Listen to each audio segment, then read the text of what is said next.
All right, welcome everyone to World Affairs Councils of America's Academic World Quest Countdown Week Early Careers panel. That was a long introduction.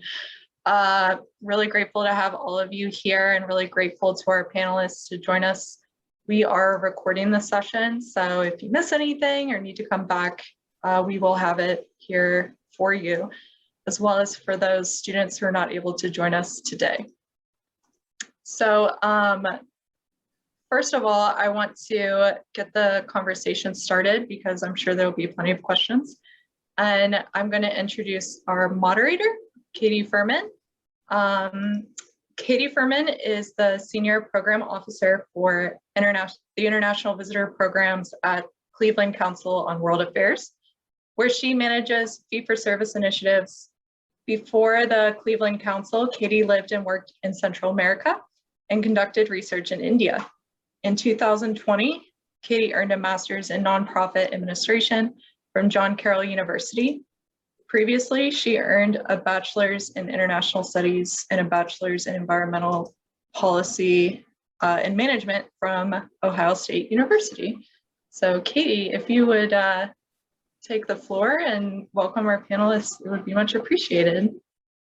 Thank you, Laura. It is such an honor to be here. Laura and I go way back, so as soon as she asked if I would be part of this panel, of course, I jumped at the opportunity to work with WACA in this respect. So I want to welcome everyone who's tuning in tonight, either live or through the recording. We welcome you to the space and hope that it's beneficial for all of our young people out there who may be interested in international relations as a career. So with that, we have two incredible panelists that I would like to in turn introduce. And I'm just going to go by alphabetical order. The first one is Andre Ball, who is the Senior Lead Program Administrator for Applied Conflict and the Transformation Center at the United States Institute of Peace.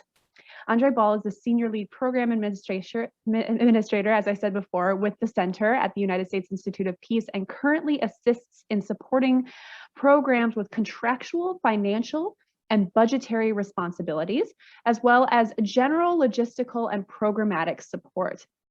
Andre has been with USIP for 6 years and joined after a year of service with AmeriCorps in Austin, Texas, where he served as a program analyst and high school admissions coach for a nonprofit college access organization called College Forward. Andre earned an MBA graduate degree from George Washington University and a Bachelor of Arts in Sociology from the University of Florida. In his free time, Andre enjoys playing sports, including basketball, boxing, and table tennis. He also serves as the Senior Director for Finance for the Young Professionals in Foreign Policy. Welcome, Andre. And our second panelist is Nanya Sudhir, who is the Social Protection Officer for the International Labor Organization. A monitoring and evaluation expert and development economist, Nanya has worked on poverty, gender, and social protection and urbanization with the United Nations, the World Bank, and NGOs such as Oxfam and the Grameen Foundation. She is passionate about evidence-based policymaking, sustainable urban systems, and universal access to social protection. She also uses her voice as a writer to bring attention to marginalized communities and just released a book of poetry. She is currently working on models to measure the impact of social protection policies on poverty with the International Labor Organization. And as a fun note, she's currently based in Mexico City, where I spent a fun week a couple years back. So I hope that you have been getting treated as well by the restaurants there as I was, Nanya. So with that, welcome to our two panelists. And we'd like to start off today's panel by asking each of our panelists to provide a short introduction of themselves beyond the bio that I just read, and perhaps where they were from high school leading into today. So let's start with Andre. So thank you very much, Katie, and thank you so much for the introduction. Very happy to be here. It's a huge honor to represent U.S. Institute of Peace and to address your first question. You know, I was thinking about it, and it's really interesting because I feel like you go through several phases in high school. And for me, I guess a lot of things started really happening during my junior and senior year. And just kind of, you know, where I was at in my mindset, I guess, when I was in high school. I went to a really kind of small high school in Florida on the East Coast called Cocoa Beach High. Our mascot was the Minuteman, and one of our more famous alumni was Kelly Slater, who is a world-renowned surfer, and he's broken a ton of records. So for me, high school was just a period of time where I was trying to figure out who I was and what I wanted to do. And as a senior, really, I was just kind of you know, really figuring out what college I wanted to go to and trying to figure out that big question about who I wanted to be when I grew up and the kind of career I wanted to go down. I also met my future wife actually in my senior year of high school. Actually, about 4 days ago, we had prom my senior year. And we went together on April 11th, and we actually chose that date as our anniversary to get married. So that was where I was at as a senior in high school. I just got out of prom. I was really excited to have you know, gone with my date, and I was looking at college applications. So yeah, and I actually was kind of deciding to go to the University of Florida about this time. About that time too, I think I was really trying to figure out like if it was the places I really wanted to go in my career. And originally I thought I was going to be really focused on law. And I really wanted to do something that kind of focused on that. So I applied, I went to University of Florida. As you mentioned, I got my major in sociology. And then, you know, I made plans to actually work for the Orange County Bar Association in Orlando, Florida, to just kind of get some experience in the field of law. And so I worked there for about a year. And then I also had some part-time positions in other places. After, you know, working for a little bit, I applied to law school and I got into Florida A&M University, where I attended law school for about a year. And then from there, I actually interned at a smaller law office that was based out of Atlanta, Georgia.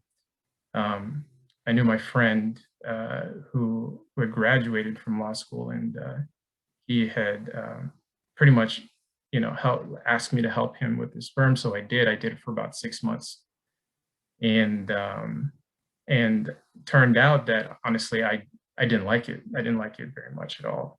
And then from there, I made a big decision. I said, you know, should I continue with law school? And I decided that law school wasn't for me. So I ended up leaving law school and applying to AmeriCorps and exploring kind of a program for exactly as you mentioned, for students out in Austin, Texas, to help them kind of matriculate into college. And I applied and got in as a program analyst, and I worked with them for about a year.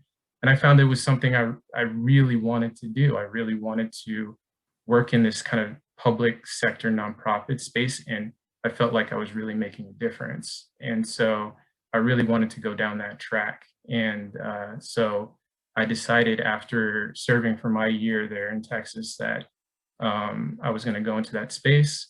I had a friend who worked in Washington, D.C.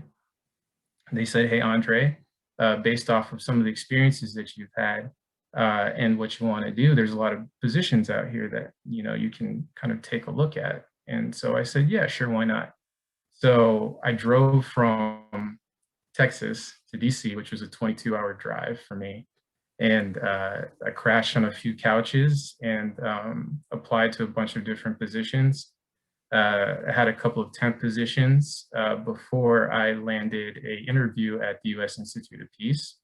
And lucky enough for me, they hired me, wanted to give me an opportunity to work for them. And I've been working with them ever since. So that's pretty much where I'm at now and where I came from since high school. But I think I answered the question, or maybe provided a little more detail than I needed. So I guess I'll pass it back to you for.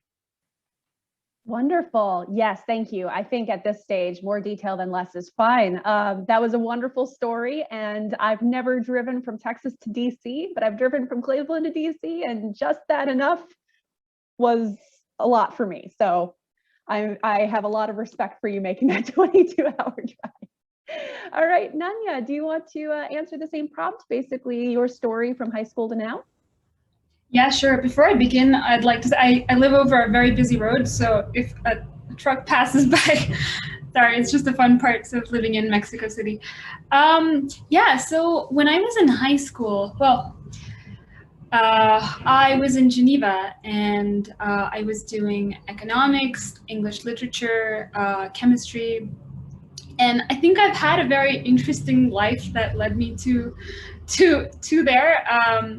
And my parents are diplomats, and so I kind of grew up hopping from country to country. I was born in India, but we lived in Syria, Sri Lanka, Switzerland, places that don't begin with S. And I ended up in high school in Geneva, and I think I knew just before that I kind of wanted to do something that would help people, and I really wanted to get experience really working with people in the field. So my plan was to finish school, take a gap year, go work at maybe some hostel, I don't know, in Africa. And I'm from an Indian family, so that did not happen. But instead, I went to go study economics in India, and I think that was a really, really good experience for me, because during my bachelor's, I don't know how much economics necessarily I studied outside of the subjects that I was interested in, which were about agriculture in India and the changes that had happened there, and also development economics. But outside of those subjects that really motivated me and got me to where I think I am directly today, I just kind of hung out. I took photos, I wrote a lot, I made lots of friends. And I have to say, I think those were both good decisions to kind of study what I was interested in, and also to just do my own thing, explore the city. I was in Delhi, and write and photograph, because having that balance of both things has, I think, just kept me kind of sane through the years since then. While I was in college, I also worked on an organic farm every weekend for a year, and that was kind of a coincidence as well, because somebody that I knew recently, I guess, bought a farm and started to run it, and they ran all sorts of experiments on it, and I got to go every weekend with them and just kind of learn. And so things that I'd started to be interested in and read up about in high school, like I said, economics, a lot of English literature, inside class, outside class, and all of that, it kind of just, they kind of grew along with me somewhere along the way. I think the farming and the interest in learning about agriculture in India led me to go indirectly work on a farm, on a chicken farm, but doing the monitoring and evaluation for them in Cambodia after I did my master's in monitoring and evaluation. And in Cambodia, in the middle of the street, I met this woman who started talking to me, and she worked at the World Bank. She basically was this version of who I wanted to be. And I think maybe like 40 years down the line, she'd worked in the field. She'd worked on plenty of projects like the chicken farm that I was at. And she, I think, hired me that day or the next to work at the World Bank. So I went from Cambodia and Manila, from doing an internship with the Grameen Foundation on monitoring and evaluation for their microloan schemes, to DC, and that was a culture shock to say the least. But I was in DC working at the World Bank for a couple of years, doing a lot of data analysis, and then I kind of transitioned to studying Spanish. Left DC to kind of just on a lark. Landed up in Mexico. Haven't left living here since. But in between, I've worked also. I finally made it to Africa. And I worked on a couple projects doing, again, monitoring evaluation for them in Liberia and Sierra Leone. And it felt really, really good to be able to say that, I guess 15 years after having the dream, I was able to make it and make it with skills that enabled me to be there, not just kind of laying bricks to make a building that would, you know, maybe get funding to be run, but actually to be making sure that programs there were being run in a way that would be sustainable. And that kind of, all of that field experience and my interest led me to the ILO. Long story short, I ended up working with somebody who was my thesis supervisor during my master's program. And so I guess what I'm trying to say with all of this is just is kind of find out what you're interested in and kind of do it. Just do it. Take on all the opportunities, even if it means that you have to land at some random house whose address you don't have because it doesn't have an address, and your parents are not maybe completely on board with that. Yeah, it's worked out for me, and I've been very, very, very lucky and very privileged. But I think that that's my main message: is figure it out and do it. Thank you so much. Those are really great words of wisdom, especially for someone who is intrepid and wants to travel internationally as you have. Sometimes you just sort of have to take a leap before you even see where the leap is going to bring you to. So really great words of wisdom. I do welcome anyone who might have a question to put a question into the chat. Perhaps if you do not personally have a question, but maybe you have students in your life and you would advise them to ask a certain question of young professionals such as Andrea and Nanya. Maybe you can ask a question on their behalf. Again, all of this will be recorded so that the knowledge can be shared with students at a later time. As we're waiting for some questions to perhaps come through, I'll also go ahead and share briefly my background, which is sort of interesting. I actually did not go to high school in Ohio, though I am currently based in Cleveland, Ohio. I was raised in a tiny little town in northern Wisconsin with a population of 2,000 on a good year. So it was a very, very small little tiny community with absolutely no diversity, unfortunately, no one who spoke a different language than me. It was literally all made up of people whose grandparents or great grandparents had migrated there from either Poland or Germany. And so I was considered sort of exotic because I had not been born there. I'd moved there from someplace else. And I spent 8 years there. And then my mom got a new job in Ohio. Again, this is while I was in high school. And so moved to Ohio and ended up after some time at Ohio State University, which has a student body about 25 times the size of the town I grew up in. So that was quite a culture shock. But that allowed me the opportunity to see different cultures and meet people from countries I'd never even heard of before. If you'd asked me to find a place like India or Switzerland or Syria where Nanya had lived on a map prior to that, I would have looked at you like, I don't even know what those things are. So that really got me interested in wanting to explore, you know, a world that basically had not been open to me previously. And so at that point, never having left the country, I got a passport, packed up, and went to India for 2 weeks with a few other students on just like basically with a school group, just a school group that was interested in learning about global health. And then I came back and the next year went to Guatemala and with that same group, and then got really involved mainly in kind of global health related things. I was really interested in that. And after graduating, or after finishing college, basically we had worked with a nonprofit organization to sort of coordinate those student trips.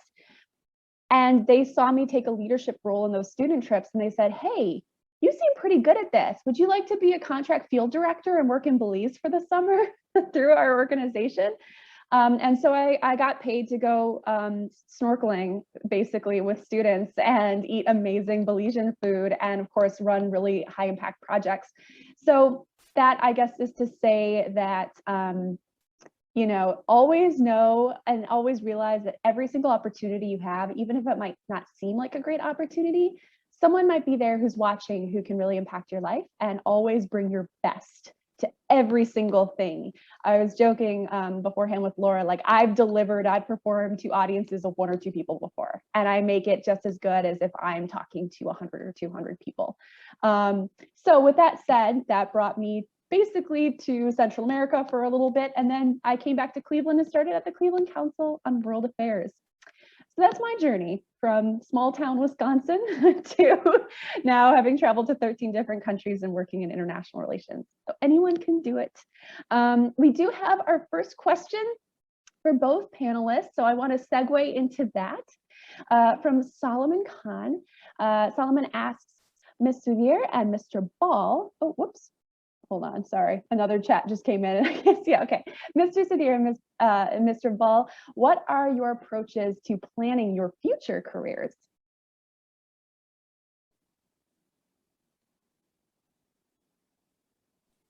So I guess I can lead. So yeah, my approach for planning my future career, I think, as well, I guess maybe 2 answers to that. So now I think it's more focused on really what it is that I want to do, and then of course, like, you know, where I see myself within the next, you know, 5-10 years. I think at this point in my career, kind of, you know, I think alluding to just both what you, Katie, you and Nanya had both said about kind of like gaining these skills over all of these, you know, kind of experiences in different places that you have been. It kind of adds to, you know, your idea of where you want to go, you know, as you experience being in these different positions, working for these different organizations and doing all of these different things, your mentality and how you want to make kind of that impact, you know, within your own life, and then of course for other people, it kind of evolves. So I think for me, it's always about like, what is my short-term kind of goal? Where do I want to be where I'm at within the next year, you know, or 2, whether that be personally or professionally? And then where do I want to be like 5 years, 10 years, maybe 15, you know? And when you get further out, you know, things tend to maybe shift a little bit more depending on what you want to do. And where you're at. But that's how I approach it. I approach it as more of like, you know, where am I at? Understanding my circumstances, and then where do I want to be in both the short term and then the long term pieces or places in the future. That's great.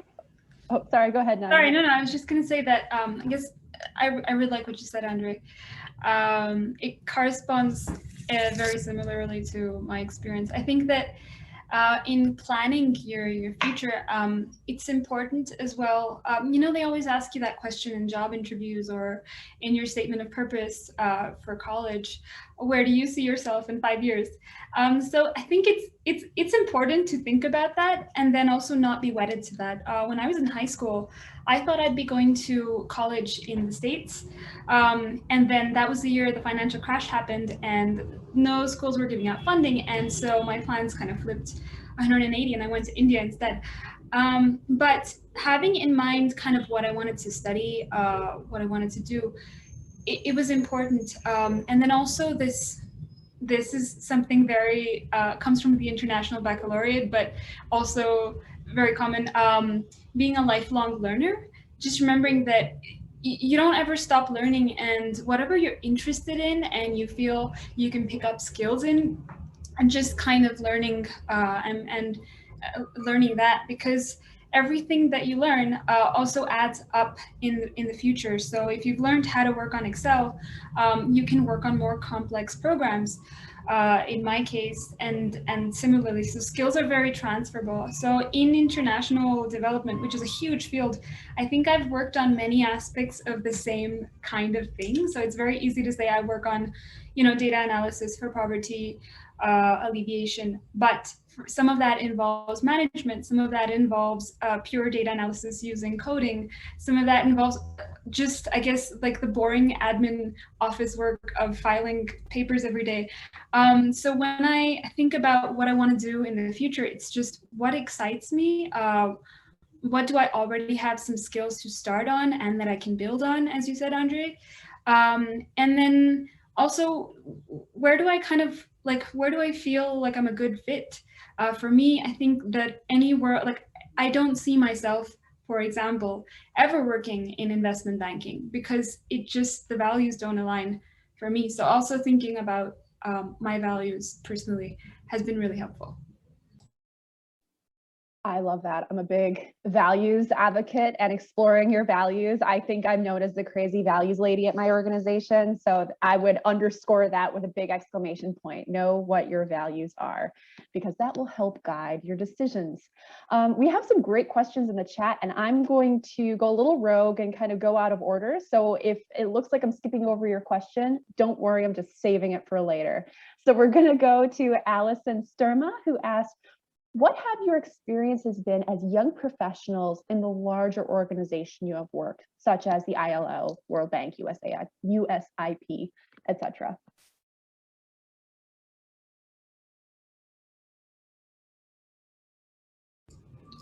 All right, I'll go first, I guess. It's been really fun.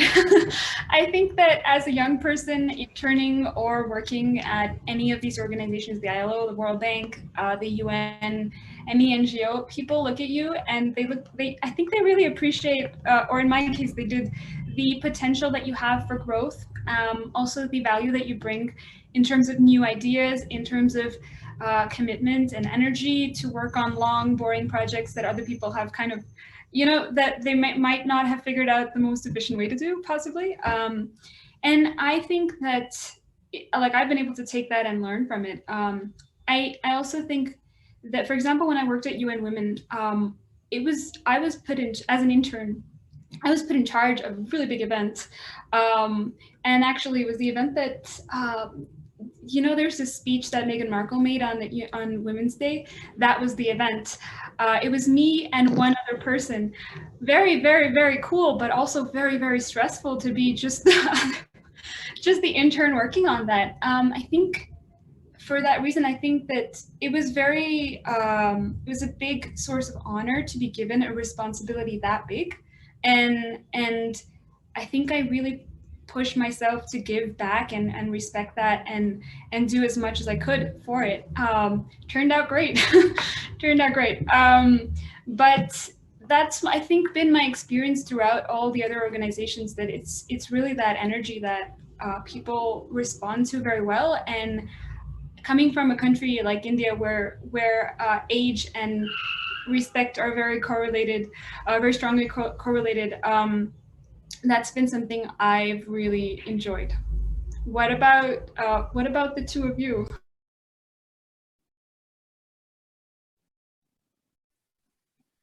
Well, for me, I'll say kind of my experience working for USIP. And I mean, we're growing. I don't want to say we're huge. I say we're getting there.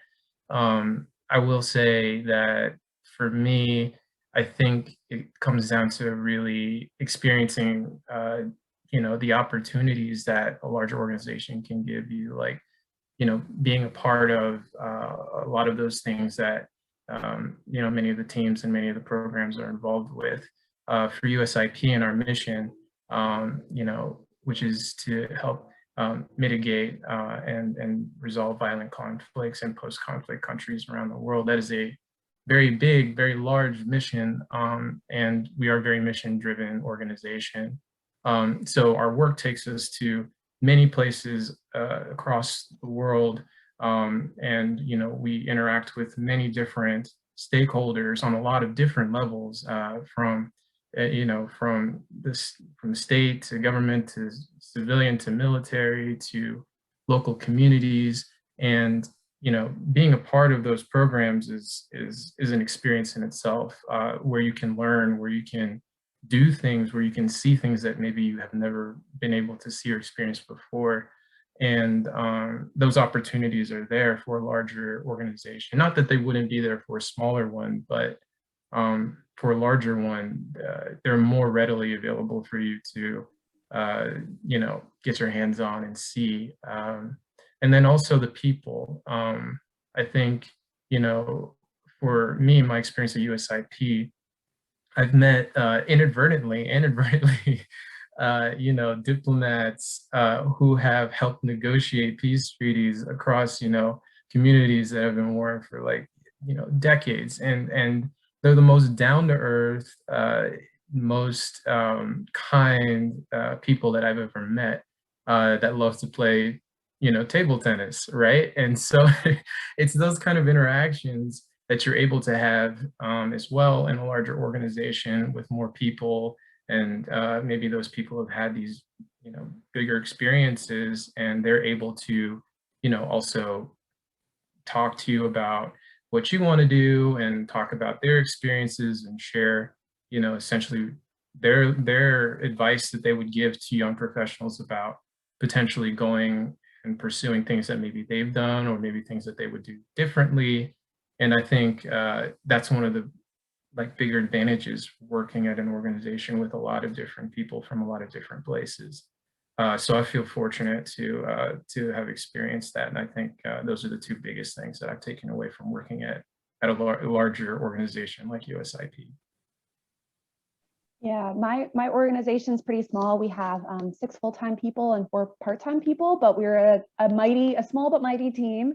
And I would say probably, as this was my first kind of big job in my career after graduating, I would say that the 2 things that were sort of nerve-wracking for me a little bit, at least, was not being afraid to speak out in a room of people that you think are more experienced or more important or smarter or whatever, more fill in the blank than you.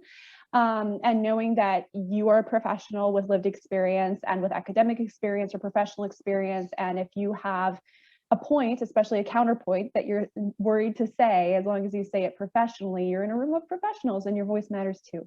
So as someone who was oftentimes the youngest person in the room by many years, that was a very scary thing to learn, and I just had to learn it. The other part was similarly figuring out how to be true to me and who I am and what that looks like in a professional context. Because I'd never been a professional before. So I'm like, what does this look like in an office? Like, I know what I look like going to college. I know what I was like in high school, but that's a whole different barrel of monkeys, you know, when you go into an office for the first time and you don't want to act like a robot and you don't want to not act like you, but you still have to be professional. So those are just things that you navigate. And I was really lucky to have a very safe space in my current organization to occasionally make mistakes and get mentorship and to learn from other consummate professionals around me. So those are the 2 things that I maybe as a young person was not prepared for, but had a quick learning curve on. I did have another great question that I was hoping someone would ask. It's very close to my heart personally, and it's about skills, skill building. So they want to know about the core skills needed, for example, maybe languages, foreign languages, communications or problem solving, and how, you know, what sort of skills should students start thinking about developing, and what should they do, or how should they work on developing it themselves if perhaps they don't have contacts in the field they wish to pursue. So I will leave that to you 2.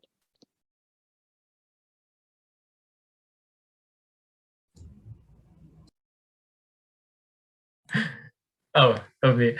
Oh, sorry. That was the awkward Zoom back and forth. Tagging. Thank you, Nanya, for passing it. So for me, skills. The skills question is that's a hard question. I would imagine that I think my philosophy is there's nothing that you can't learn that wouldn't be useful in the future. I feel like everybody's experience is unique. What they learn is unique, and there's nothing that you can't take away from what you've learned and apply it to what you want to do. One, I will say, I don't want to say that there's a set skill list of things that you would need. I will say, though, that it would be nice if you could develop some of the like core things that might help you along as you try to either get your foot in the door or try to work for some of these organizations. And I would say communication is very big. And when I say communications, I mean like being able to speak to people, I know for me personally, I was actually very introverted in high school. I was very shy. And it took a lot of work on my part to have to practice speaking to different people that I haven't met before, people at professional engagements, personal things. And that took work for me. It took a little bit of self-awareness, to say, I'm not very good at, talking with people. I need to maybe try and kind of bring myself to help my communication skill grow a little bit more. But I do think communication is very critical anywhere that you go.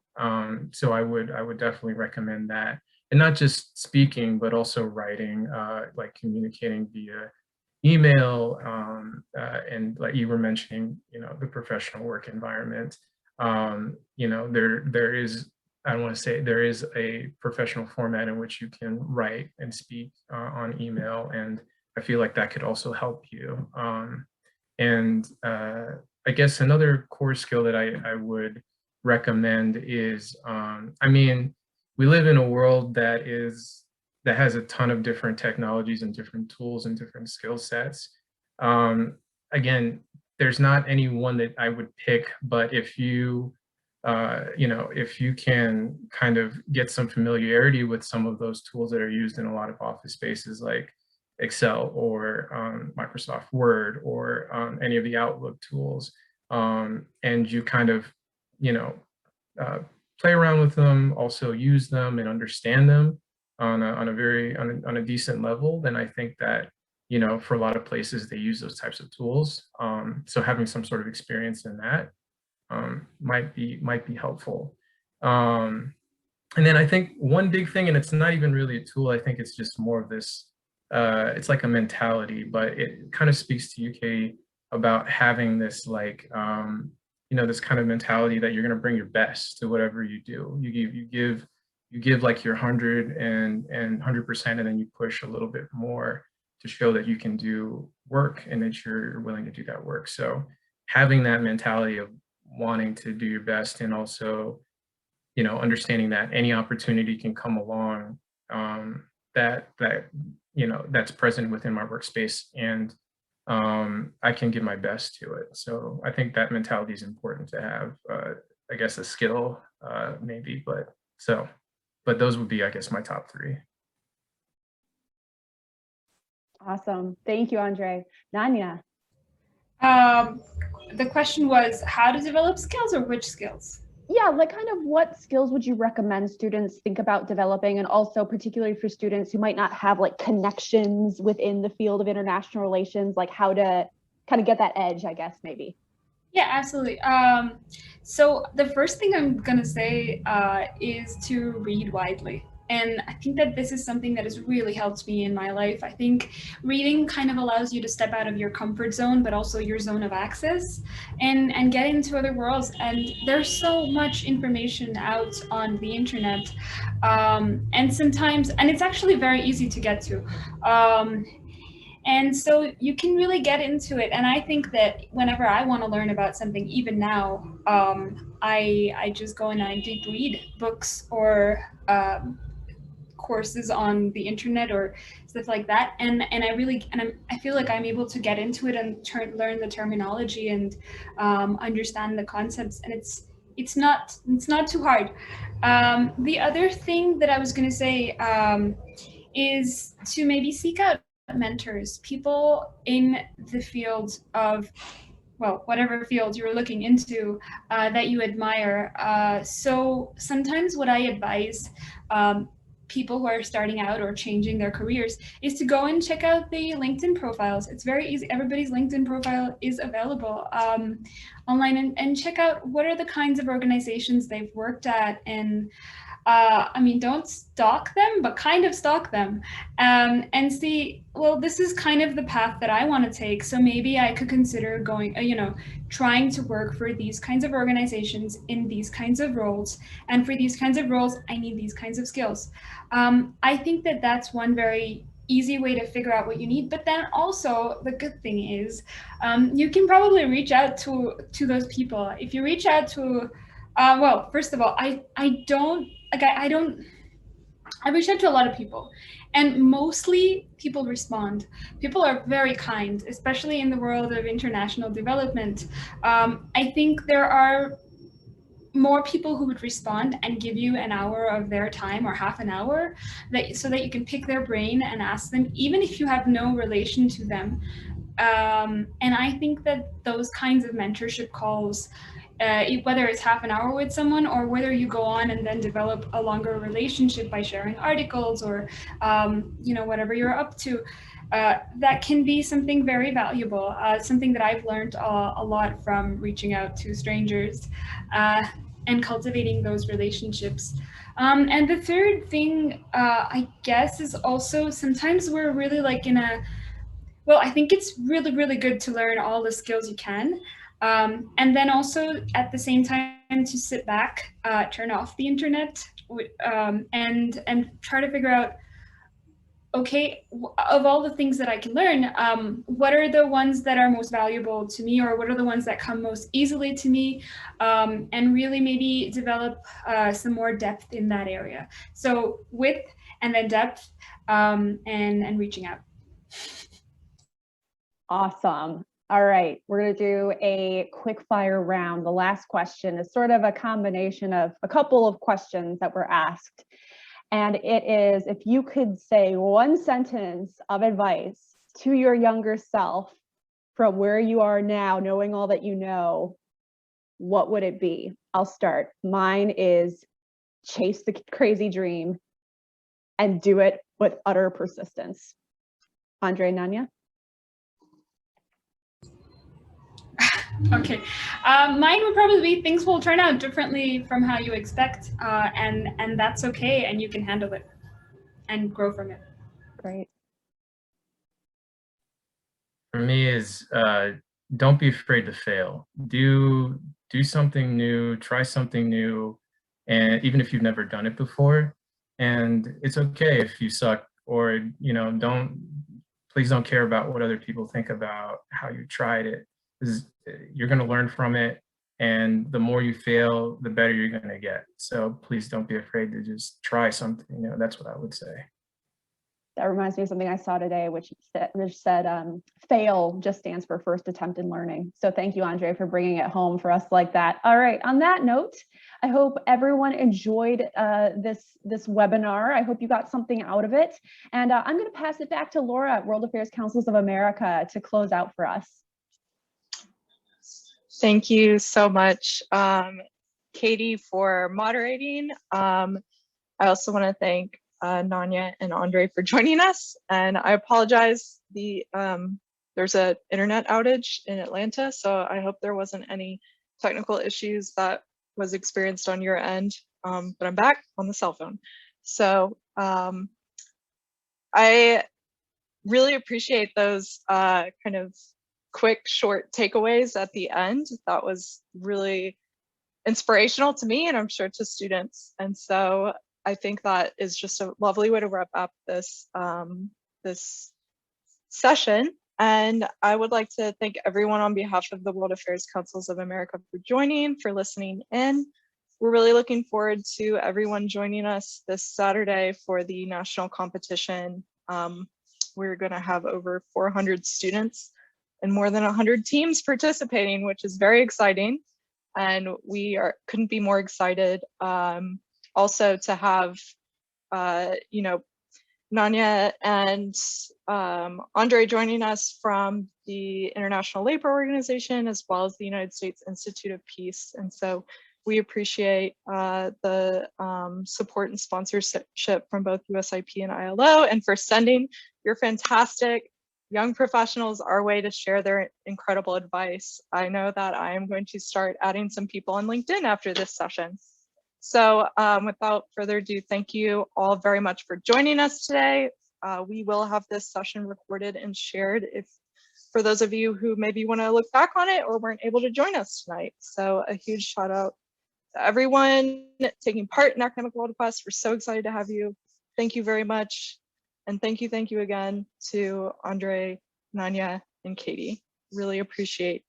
So I hope you all have a wonderful evening, and we look forward to Saturday. Take care. Thank you all. And thank you all. This was great.